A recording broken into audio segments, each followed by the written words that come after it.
사랑합니다. 옆에 분들과 인사해 볼까요? 사랑합니다. 축복합니다. 다시 한번 인사하실 때 잘 기다리십시다라고 한번 인사해 볼까요? 시작. 잘 기다리시는 여러분들이신지 잘 모르겠어요. 기다리는 게 좀 체질이신 분들이 있을까요? 나 기다리는 거 못 참아. 뭐 이런 분들도 있을 겁니다. 누구를 기다리느냐에 따라서 좀 다를 것 같아요. 그죠? 아내와 이렇게 연애했을 때 아내를 기다리는 그 시간들은 저에게서 참 행복한 그런 시간들이었던 것 같아요. 당사자가 앞에 있기 때문에 그렇게 하는 이야기가 아닙니다. 그 시간이 늦어도 그 시간이 참 설레이고 기분이 좋고 막 아무리 늦어도 오히려 그 시간에 조금 더 멋져 보일까 하면서 쇼윈도에 비춰진 좀 모습을 좀 보면서 머리도 좀 가다듬고 이 좀 태를 좀 살피는 그런 시간으로 기다렸죠. 그래서 언제쯤 올까 기다리고 더 늦어도 늦는 시간들이 오히려 뭐 걱정되거나 그 시간 동안 계속해서 똑같은 머리 또 만지고 또 옷을 보고 이런 시간들이었죠. 지금은 왜 이렇게 전화하고 지금 어디야? 막 이렇게 좀 바뀌었지만 죄송합니다. 바뀌었지만 예전에는 그렇지 않았다는 사실. 그 사랑하는 그 사람을 위해서 계속해서 기다리는 그 시간들이 너무 행복하고 즐겁고 그랬던 기억들이 분명히 있습니다.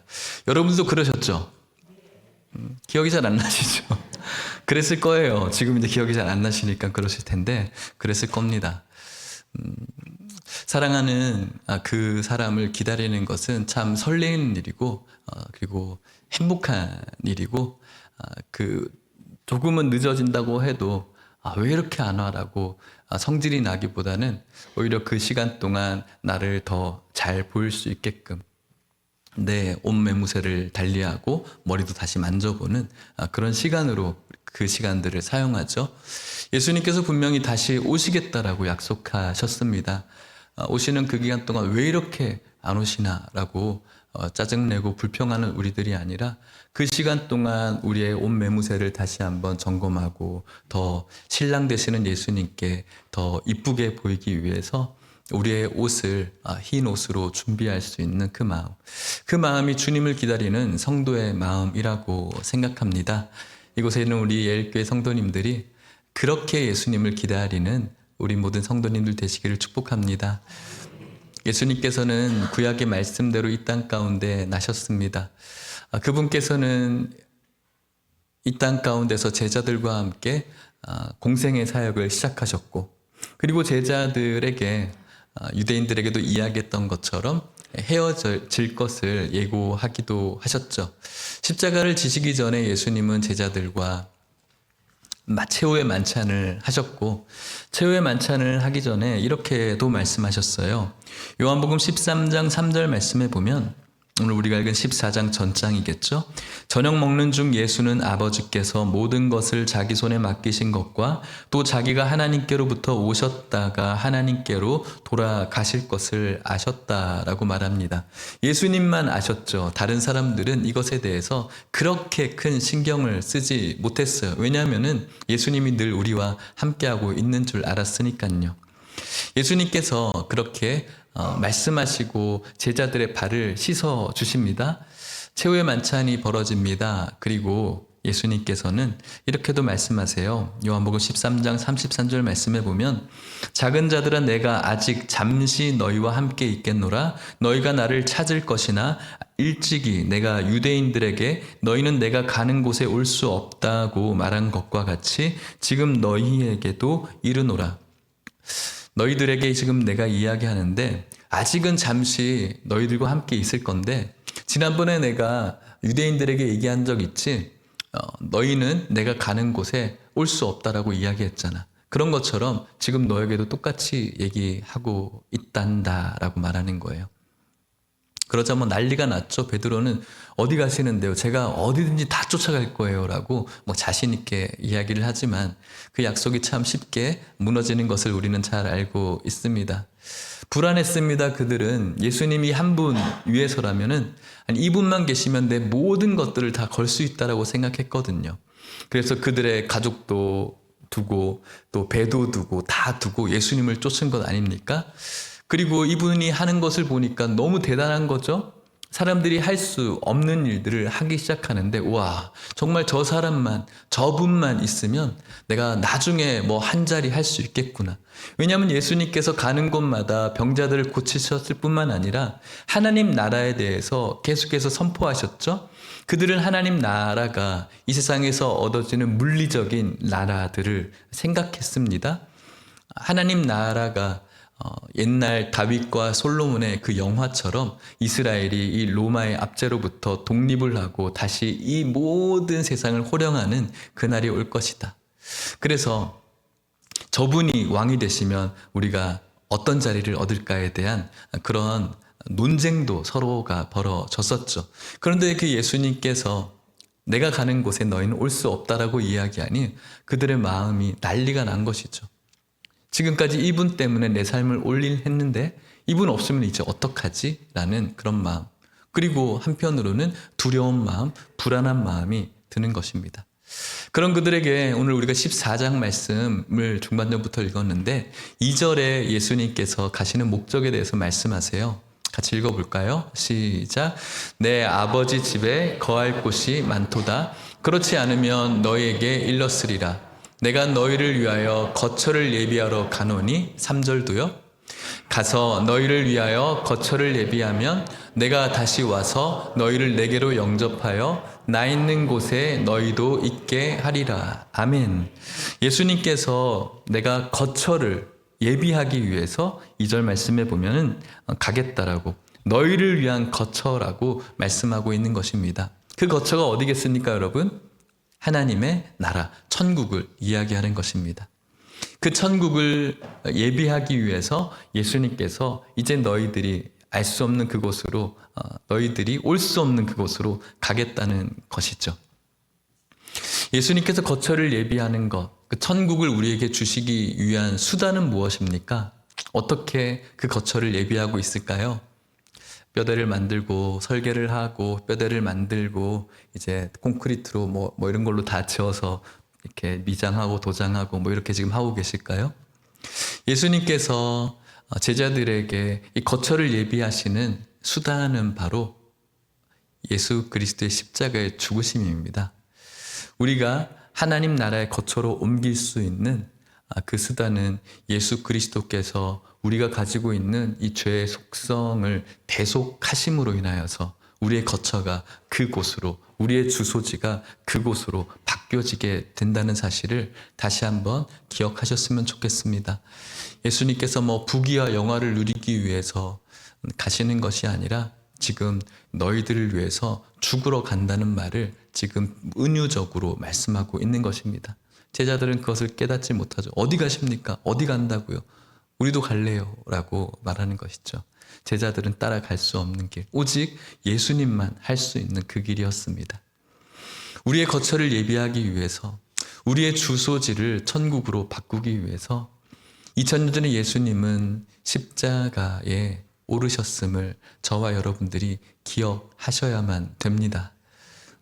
예수님께서 이 땅 가운데 오신 이 성탄절을 세상은 여러 가지 상업주의와 또 여러 연인들의 로맨스의 시간들로 생각하지만 이 시간은 우리들을 조건 없이 사랑하신 예수님의 그 사랑의 충만함의 절정인 그런 성탄절이라는 사실을 저와 여러분들이 기억하는 그런 성탄절이 되었으면 좋겠습니다. 어떤 분은 요즘 뭐 성탄절 분위기가 예전 같지 않네. 요즘 성탄절 참 좀 옛날엔 재밌고 좋았는데 요즘 성탄절은 옛날 같진 않아. 이렇게 심심치 않게 말하는 분들도 있어요. 성탄절 분위기가 뭘까요? 뭐여야지 만족하실 수 있을까요?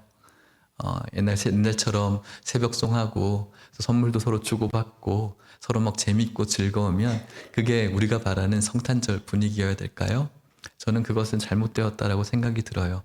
우리가 바라는 이 성탄절의 분위기는 우리를 위해서 우리의 거처를 예비하기 위해서 이 땅 가운데 오신 그 예수님을 향한 감사와 찬양과 사랑이 충만한 그것이 바로 저와 여러분들이 가져야 될 마음이고 그런 마음들이 하나하나씩 모여진 예배가 있는 것이 진정한 성탄절 분위기라는 사실을 저와 여러분들이 반드시 기억하셨으면 좋겠습니다. 여러분들이 뭔가 일이 잘 풀리지 않고 혹은 뭔가 마음에 왁자지껄하고 그런 부분들이 없어서 옛날 분위기 안 나네 이런 말 하는 것이 아니라 오늘 나에게 그 거처를 예비하기 위해서 이 땅 가운데 오신 예수님의 그 사랑이 있는지 없는지를 점검하시고 그 사랑이 여러분들에게 오늘도 있다면 내 삶이 힘듦에도 불구하고 그 사랑이 또 그 은혜가 나에게 있다면 오늘 우리들에게는 성탄절 분위기가 나는 것입니다. 그것이 없다면 성탄절 분위기는 없는 것입니다. 모든 것이 갖추어져 있고 시끌벅적 막 잔치를 하고 전을 부치고 선물을 나눠주고 아무리 멋진 공연을 한다고 할지라도 우리들 마음에 우리를 위해서 이 땅 가운데 오신 예수님을 향한 사랑이 없다면 그것은 성탄절 분위기는 없는 것입니다. 사랑하는 성도 여러분, 여러분들에게 진정한 성탄절 분위기가 있기를 주의 이름으로 축복합니다. 저는 이 말씀이 참 놀랐습니다. 4절 말씀에 보면 가서 너희를 위하여 거처를 예비하면 3절 말씀이네요.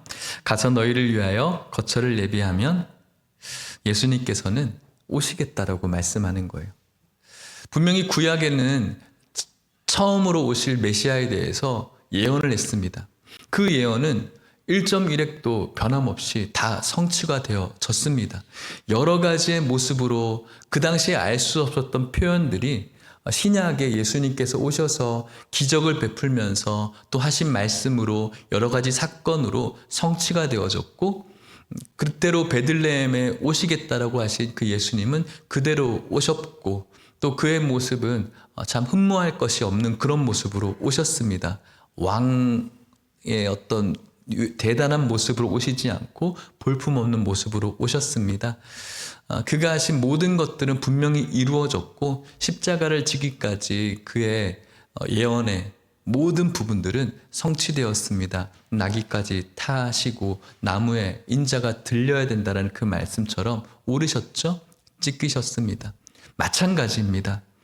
내가 너희를 위해서 거처를 예비하면 미래의 얘기를 하는 것이죠. 내가 다시 올 것이라는 것도 분명히 이루어진다는 것을 저와 여러분들이 믿으시기를 축복합니다.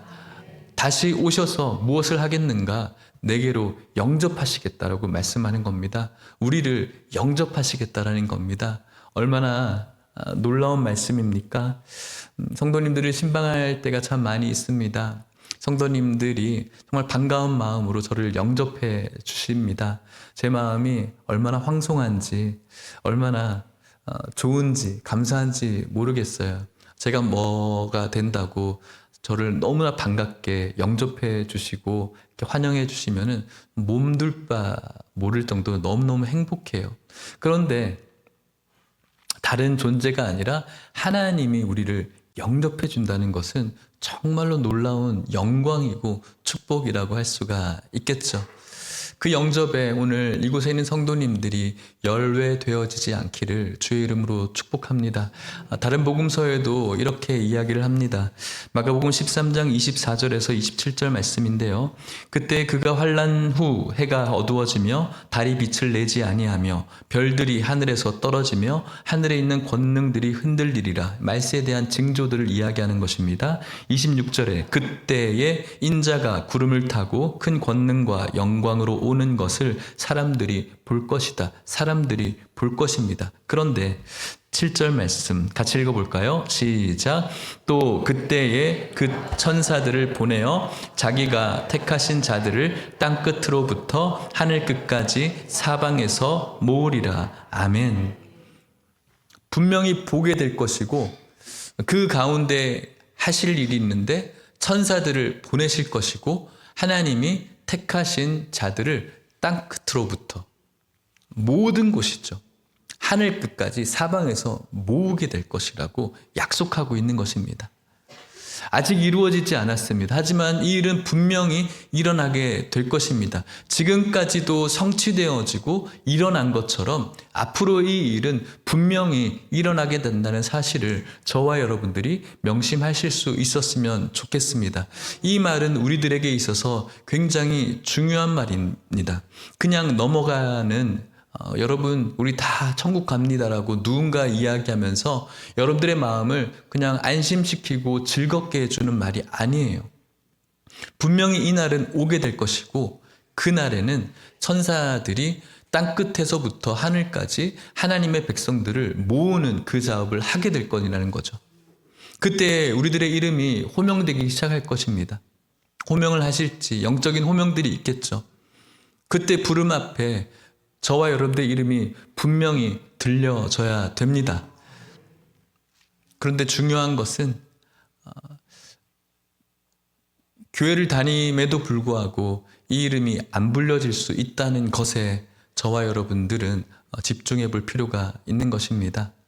여러분들을 겁주려고 하는 것도 아니고 시한부 종말론자처럼 지금 여러분들이 뭔가를 막 다 팔고 뭔가를 해야 된다는 것도 아닙니다. 하지만 하나님의 말씀이 분명히 이루어질 것에 대한 경각심을 가져야 된다라고 저는 말씀드리고 있는 겁니다.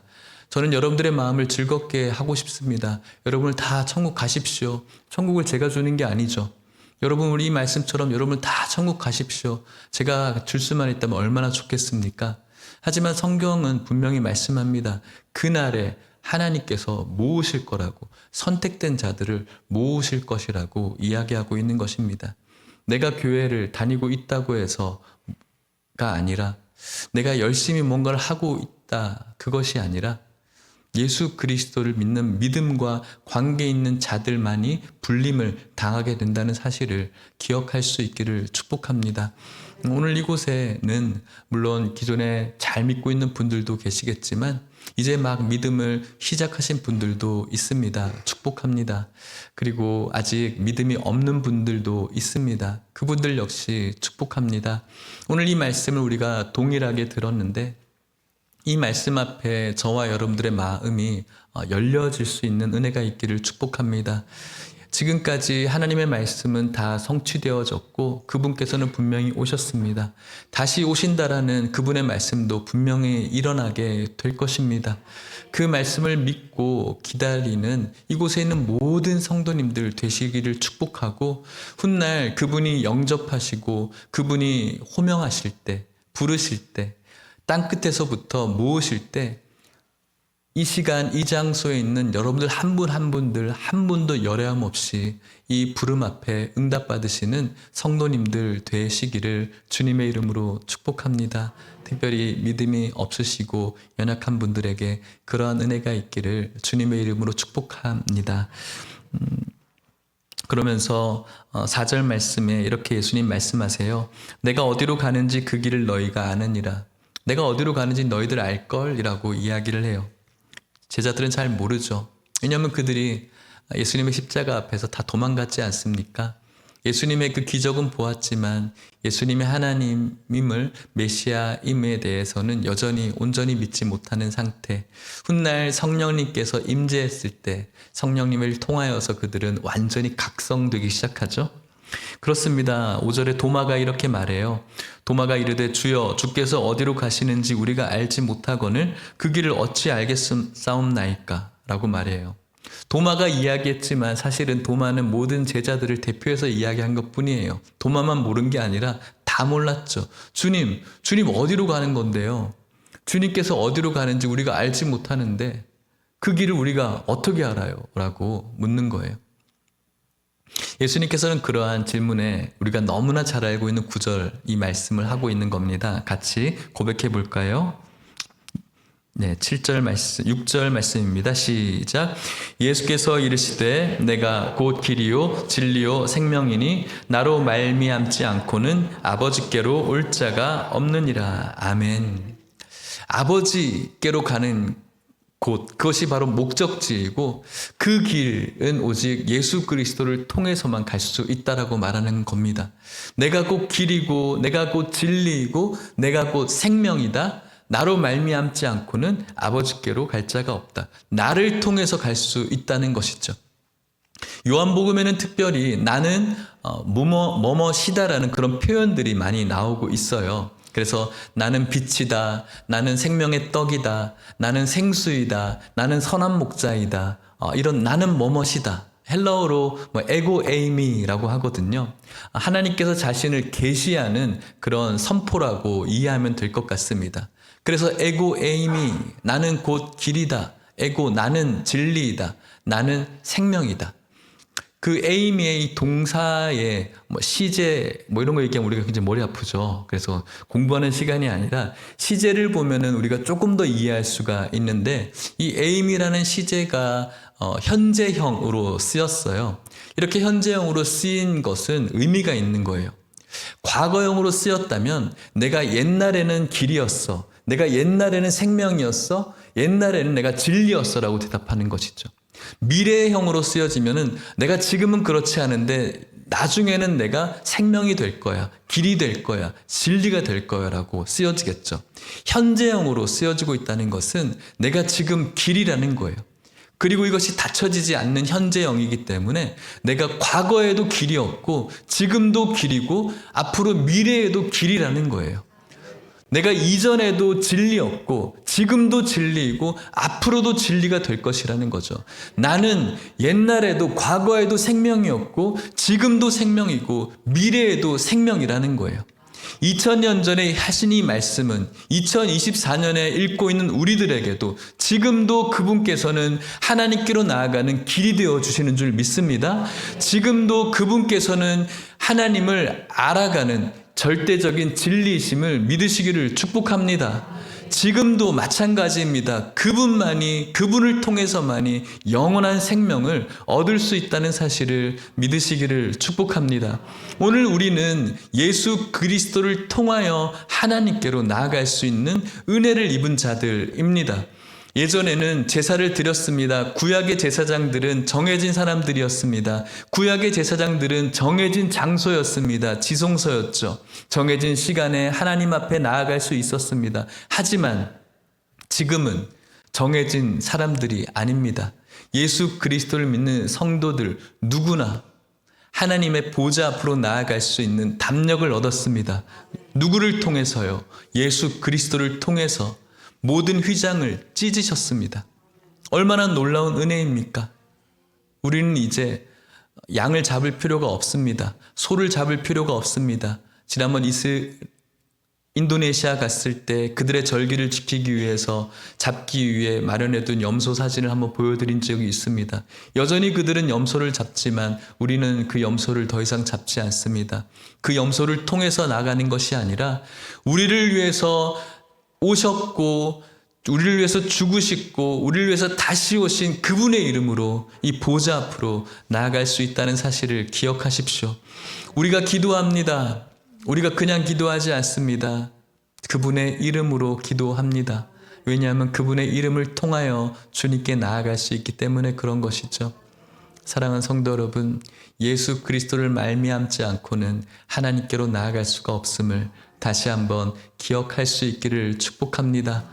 물리적인 길, 어떤 길을 내비게이션 쳐야지 하나님께로 나아갈 수가 있습니까? 걸어가는 길이 아닙니다. 우리가 걸어가는 길은 영적인 길이고 우리가 걸어가는 길은 길 되시는 예수님이 걸어가신 십자가의 길임을 명심할 수 있기를 바랍니다. 7절 말씀에는 또 이렇게 8절 말씀에는 이렇게 이야기를 하죠. 빌립이 이르되 주여 우리에게 아버지를 보여달라고 이야기하고 있습니다. 여전히 어리석죠. 미련하고 예수님 좀 보여줘 보십시오. 전 도무지 모르겠습니다. 혹시 우리들의 모습 아닙니까, 여러분?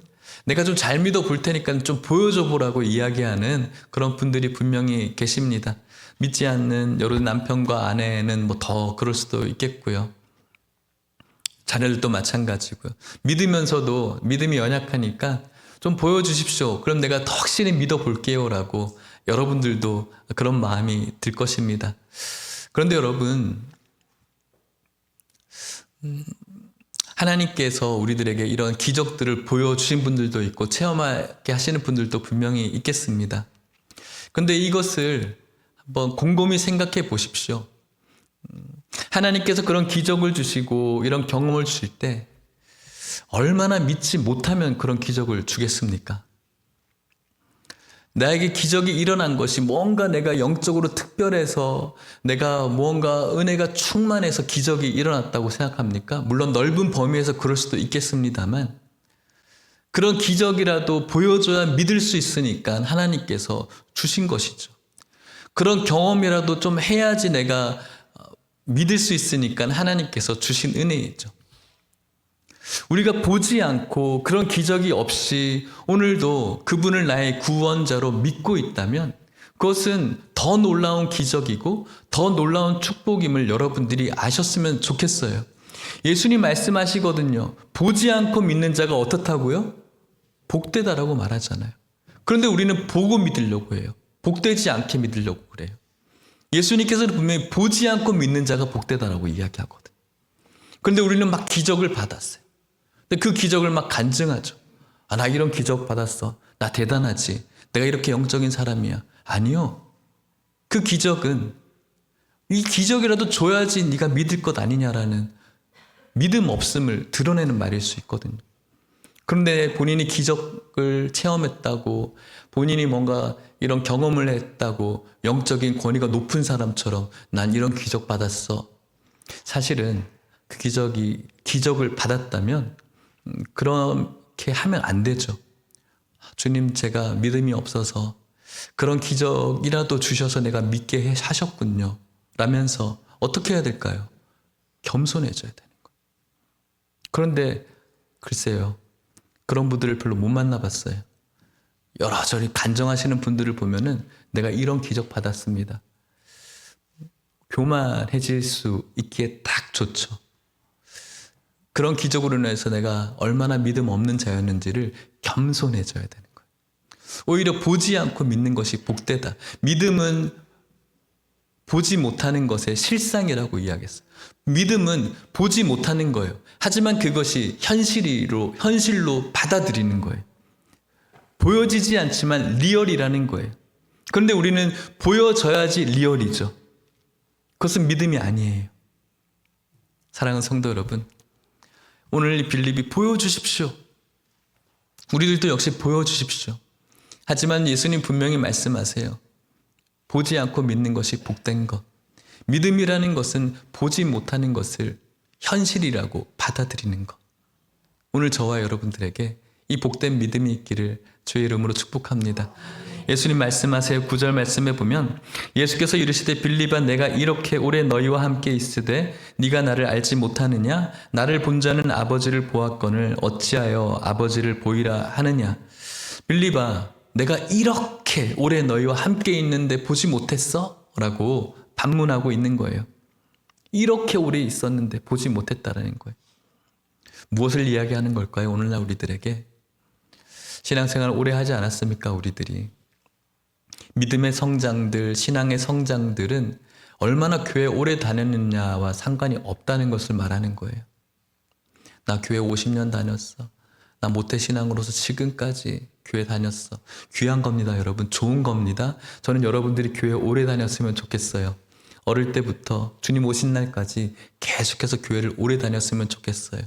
교회를 학원 끊듯이 막 쉬고 오늘 끊었다가 막 2달 끊었다가 또 쉬고 이러지 않았으면 좋겠어요. 계속 꾸준히 다녔으면 좋겠어요. 근데 중요한 것은 오래 다녔냐가 그거보다 더 중요한 것은 얼마나 예수님과의 인격적인 교제가 있었느냐가 중요한 거예요. 얼마나 많이 교회를 열심히 섬기느냐, 얼마나 내가 높다라고 해야 되나요? 좋은 직책을 얻었냐? 그게 중요한 것이 아니에요. 목사라는 이 타이틀이 중요한 게 아니에요.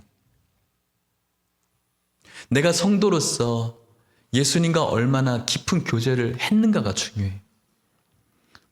신앙생활 몇십 년 했으면서도 주님과의 이런 영적인 교제 없이 그 십자가의 은혜 없이 그냥 무늬만 교회 다니면은 죄송하지만 너무너무 불쌍한 그런 성도에 불과해요. 영적인 성도의 기쁨이 하나도 없는데요. 교회 나와서 사람들과 만나는 기쁨만 있지 영적인 기쁨이 전혀 없는데요. 그리고 훗날 주님께서 호명하실 때 죄송하지만 이름이 안 불릴 가능성이 너무너무 크기 때문에 그래서 오늘 예일교회 성도님들에게 다시 한번 촉구하는 것입니다. 이렇게 추운 날 이 교회에 나온 여러분들을 환영하고 축복합니다. 하지만 동시에 이 예배를 통해서 하나님의 말씀이 하나님의 말씀으로 받아들여지는 그런 은혜가 있기를 축복합니다. 그것이 바로 예수님과의 영적인 교제가 되는 것이죠. 이 말씀이 나의 말씀으로 들어오고 이 말씀이 예수 그리스도의 말씀으로 받아들여질 때 그분이 나에게 대화한 것이고 나도 그 말씀을 통해서 내 삶으로 대화하는 것이 영적인 교제가 일어나는 것이 아니겠습니까? 그런데 이 말씀이 세바시 이런 것처럼 뭔가 여러분들에게 깨우침을 주고 우리들에게 아무런 삶에 연관이 없어진다면 이것은 주님과의 교제는 아니죠. 이번 한 주도 교회 한번 잘 갔다 왔으니까 이번 한 주간 별일 없겠지. 나한테 이렇게 벌 주지 않겠지. 그런 너무나 수준 낮은 아이의 마음으로 교회 다녔으면 교회 다니는 것은 저와 여러분들에게 일어나지 않았으면 좋겠습니다. 예수님께서 말씀하십니다. 보지 못했다고? 아니야. 10절 말씀에 같이 한번 읽어볼까요? 시작. 내가 아버지 안에 거하고 아버지는 내 안에 계신 것을 네가 믿지 아니하느냐? 내가 너희에게 이르는 말은 스스로 하는 것이 아니라 아버지께서 내 안에 계셔서 그의 일을 하시는 것이라. 아멘. 내가 아버지 안에 거하고 아버지는 내 안에 계신 것을 믿지 못해? 나를 봤으면 너는 하나님을 본 거야 라고 이야기하는 거예요. 여러분, 이 구절은 굉장히 중요한 구절이에요. 왜냐하면 삼위일체를 지금 이야기하고 있는 거예요. 성경에는 삼위일체라는 단어가 있을까요? 없을까요? 없어요. 그렇지만 우리는 이 삼위일체 하나님을 믿습니다. 내가 아버지 안에 거하고 아버지가 내 안에 거한다라는 이 말씀을 바라보는 거예요. 성경에는 삼위일체 단어가 없어요. 하지만 성경에서 하나님께서는 세 개의 위격을 가지고 계시지만 본질상 하나님으로서 한 분이라는 것을 계속 성경은 이야기를 하죠. 우리는 그것을 믿는 거예요.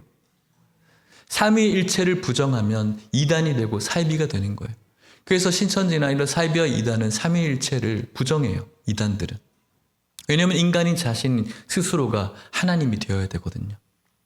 아버지가 내 안에 거하고 내가 아버지 안에 거하고 성령님도 마찬가지가 된 거죠. 이것을 과학으로 뭔가 이미지로 해서 설명하려는 그런 작업들이 분명히 있어요. 성부, 성자, 독립적으로 위격으로 존재하고 본질상으로는 한 분이라는 것을 이미지화해서 어떤 나무의 뿌리는 같고 이 나무가 꼭 샴 쌍둥이처럼 세 개로 같이 있는 그런 그림들을 보여주면서 이게 삼위일체의 모습입니다라고 이야기하지만 여러 가지 시도는 훌륭하지만 그것으로 삼위일체를 우리가 받아들이는 것이 아니에요. 삼위일체는 논리로 받아들이는 것이 아니에요. 삼위일체 하나님은 성경에 표현되어져 있는 그분의 위격의 세 부분과 본질상 하나님으로서의 한 분 되심을 에 대한 말씀을 믿음으로 받아들이는 겁니다. 그것이 바로 삼위일체를 받아들이는 거지 논리적으로 풀고 이미지화로 풀고 해서 이해되어지는 것이 아니라 하나님께서 하신 이 말씀을 우리 마음 가운데 믿음으로 받아들여질 때 삼위일체 하나님을 믿게 되어지는 겁니다. 이것은 캐치프레이도 아닙니다. 슬로건도 아닙니다. 내가 믿어야지 삼위일체 하나님을 믿는 것입니다로 고백하는 것이 아니라 말씀을 믿음으로 접근할 때 삼위일체 하나님을 비로소 받아들이게 되어지는 믿음의 영역이 되는 것이죠. 성경이 과학적이지 않다라고 말씀하는 사람들이 많이 있습니다. 비과학적이라고. 저는 그 말엔 동의하지 않습니다. 분명히 성경은 과학적이지 않습니다. 하지만 비과학적은 아닙니다. 초과학적이라고 저는 말하는 것입니다. 성경이 과학처럼 풀리고 논리적이고 그런 것이 아니라 과학을 뛰어넘는 것이기 때문에, 과학으로 풀지 못하는 영역이 훨씬 많기 때문에 우리는 그것을 믿음으로 가져가야 되는 영역이라고 말하는 거죠. 삼위일체도 믿음으로 받아들여야 되는 영역인 것입니다. 이러한 신비는 오직 믿음으로 받아들인 영역. 이것은 성부 하나님, 성자 하나님뿐만 아니라 성령도 마찬가지입니다. 요한복음 14장 16절입니다. 같이 읽어볼까요? 시작. 내가 아버지께 구하겠으니 그가 또 다른 보혜사를 너희에게 주사 영원토록 너희와 함께 있게 하리니. 아멘. 예수님이 아버지께 구하겠대요. 그러면서 또 다른 보혜사를 너희에게 주겠다라고 말씀합니다. 예수님께서 내가 아버지께 구해볼게, 보혜사를 너에게 줄게라고 이야기하지 않고 또 다른 보혜사를 주시겠대요. 왜 또 다른 보혜사라고 이야기할까요? 보혜사가 또 있다 없다? 있다는 거예요. 또 다른 보혜사를 주겠다는 거는 다른 보혜사가 있는데 또 다른 보혜사를 주겠다는 거예요. 그렇다면 그 보혜사는 누구입니까? 예수님인 거예요. 지금까지는 이 보혜사가 예수님이었고 제자들과 함께 있었죠. 이 보혜사는 헬라어로 파라클레토스라고 이야기를 하는데, 이 보혜사라는 단어는 위로자, 그리고 변호자, 중재자, 이런 뜻을, 상담자, 이런 뜻을 갖고 있어요. 지금까지 보혜사로서 예수님께서는 제자들과 함께 하셨죠. 하지만 제자들에게 이제 자신이 갈 것을 이야기하시고 또 다른 보혜사를 주시겠다라는 거예요. 그가 누구일까요? 성령 하나님을 또 다른 보혜사 파라클레토스라고 부르는 거예요. 14장 17절 말씀에 이렇게 말합니다. 또 읽어볼까요? 시작. 그는 진리의 영이라 세상은 능히 그를 받지 못하나니 이는 그를 보지 못하고 알지도 못함이라. 그러나 너희는 그를 아나니 그는 너희와 함께 거하심이요 또 너희 속에 계시겠음이라. 아멘.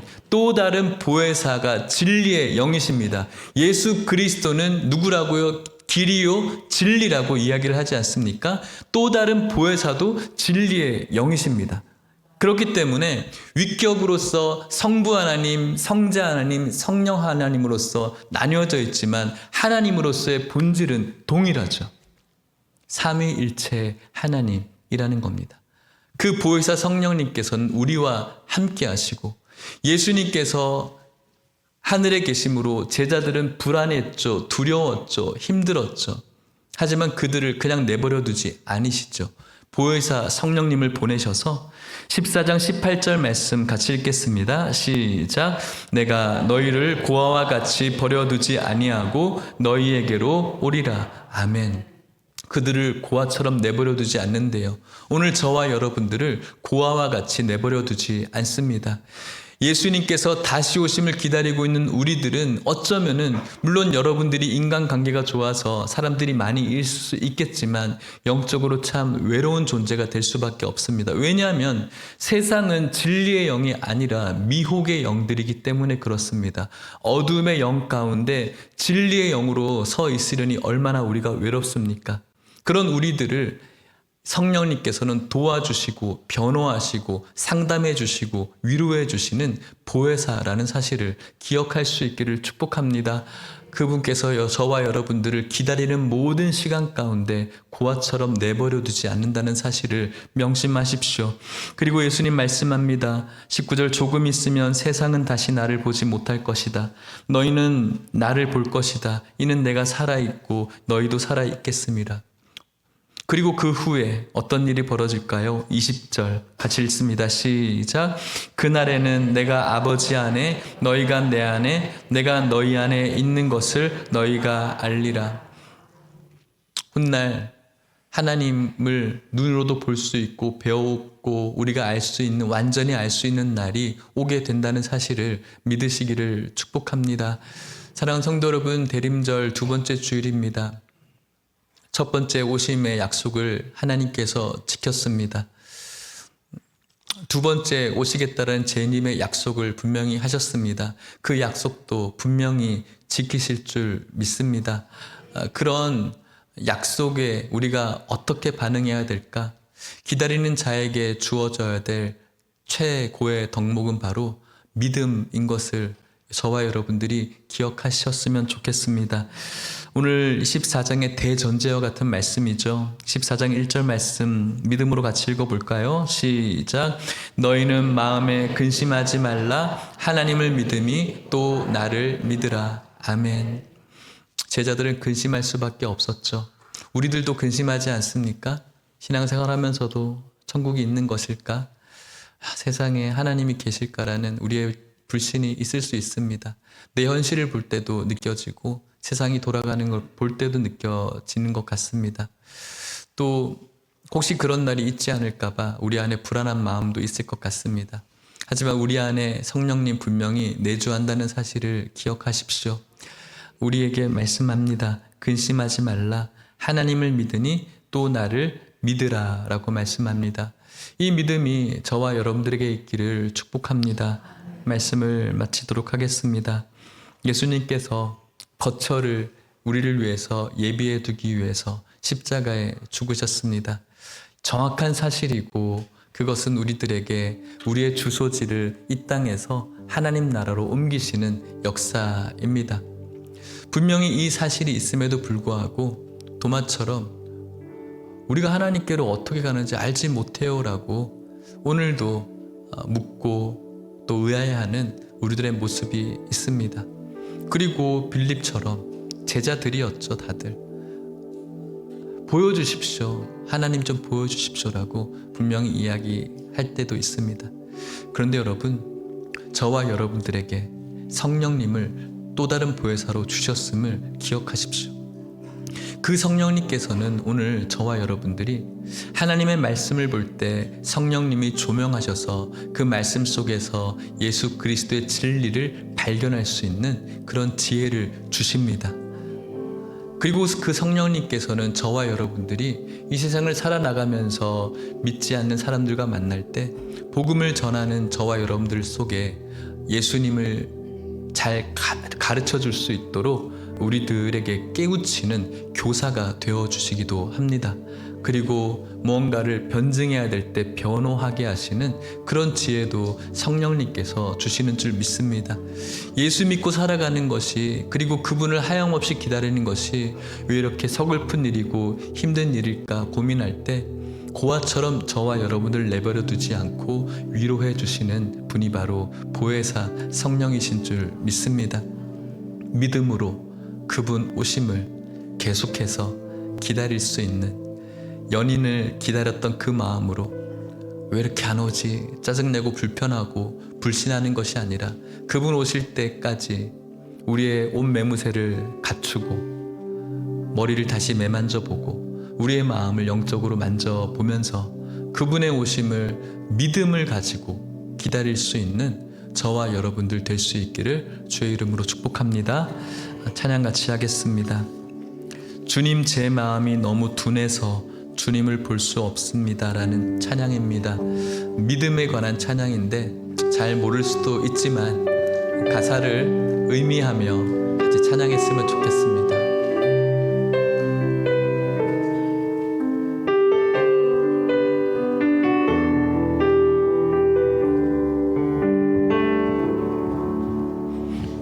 주님, 제 마음이 너무 둔해서 주님을 볼 수 없습니다. 이 땅에 속하여 이 땅만 보다가 주님 손을 놓쳤습니다. 나는 나그네로 왔는데 왜 주저앉게 되었나. 나는 정직인데 언제부터 내 삶의 주인이 되어버렸나.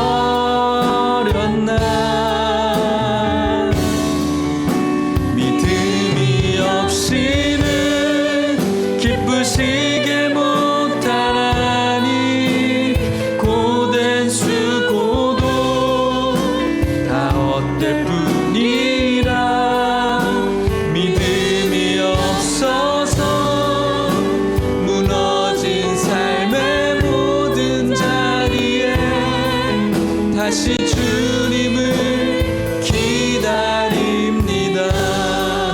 제 마음이 제 마음이 너무 둔해서 주님을 볼 수 없습니다. 이 땅에 속하여 이 땅만 보다가 주님 손을 놓쳤습니다. 나는 나그네로 왔는데 왜 주저앉게 되었나. 나는 정직인데 언제부터 내 삶의 주인이 되어버렸나.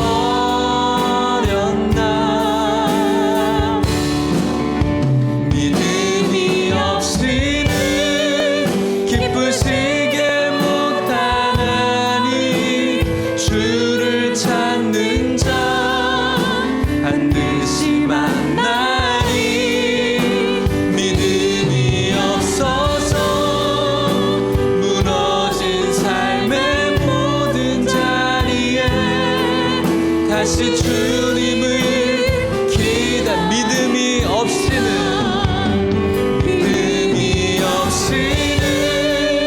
기쁘시게 못하나니 주를 찾는 자 반드시 만나리. 믿음이 없어서 무너진 삶의 모든 자리에 다시 주님을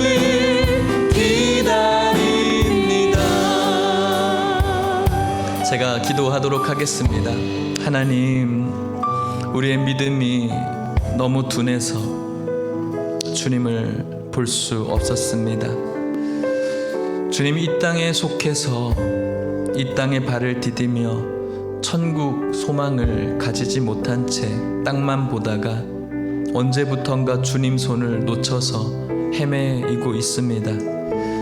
나그네로 온 삶인데 이 땅에 주저앉기를 원하고 주님의 청지기에 불과한데 언제부터 내 삶의 모든 것이 주인이 되어져 버렸습니다.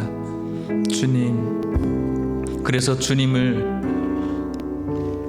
사랑함으로 기다리지 못하고 우리가 주인 되어져 버린 이 삶 속에 안주하며 살아가게 되는 것 같습니다. 주님, 용서하여 주시옵소서. 하나님, 좀 보여달라고 이상한 그런 어리석음으로 주님께 나아갈 뿐 우리에게 십자가의 은혜를 주셔서 주님의 보좌로 날마다 나아갈 수 있는 은혜를 망각하고 주님과의 인격적인 교제는 뒷전으로 하며 그저 교회 한번 가는 거에 만족하고 다한 것처럼 그렇게 허울뿐인 썬데이 크리스찬처럼 살아가게 됩니다. 용서하여 주시옵소서. 주님, 이 시간 주님의 약속을 기억하게 하여 주시옵소서. 우리의 거처를 다 예비하시고 마련하면 다시 와서 우리를 영접하시겠다라고 약속하신 약속의 말씀, 사방으로부터 우리를 모으시겠다라고 하신 약속의 말씀을 오늘 우리가 믿음으로 바라보게 하여 주시옵소서. 믿음으로 기다리게 하여 주시옵소서. 논리와 과학으로 기다리는 것이 아니라 믿음으로 기다리게 하여 주시옵소서.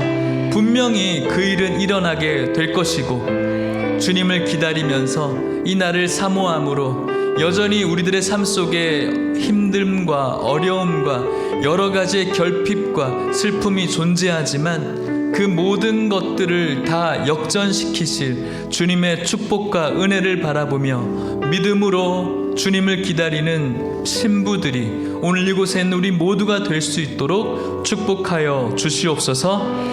지금은 예수 그리스도의 은혜와 하나님의 사랑과 성령의 교통하심이 주님 다시 오심을 믿음으로 기다리며 이 세상 누구보다 가장 진실하고 진짜인 신앙 생활하기를 결단하는 오늘 이곳에 있는 모든 성도님들과 이들의 가정과 사랑하는 하남 예일교회와 다음 세대 우리 아이들 가운데 이제부터 영원토록 함께 있을지어다. 아멘.